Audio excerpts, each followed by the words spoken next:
Hail made things even worse for patients and their anxious families at Lutheran Medical Center in Wheat Ridge. Cars in that parking lot were beaten so badly. Denver 7's Jackie Crea tells us tonight that really this storm kind of put things in perspective.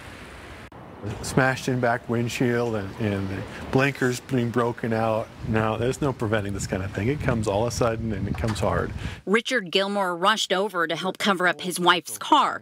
She's a nurse working inside the hospital while this hailstorm ripped through, smashing her back windshield. This is really frustrating. I just put $2,000 into maintenance in this car and replaced entire steering pieces on it.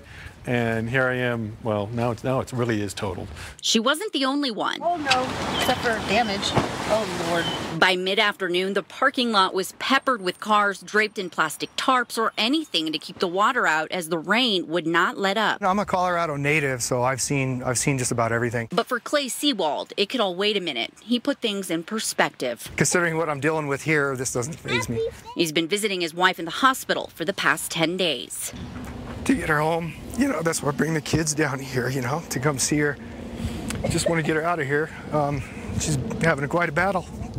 In Wheat Ridge, Jackie Crea, Denver 7.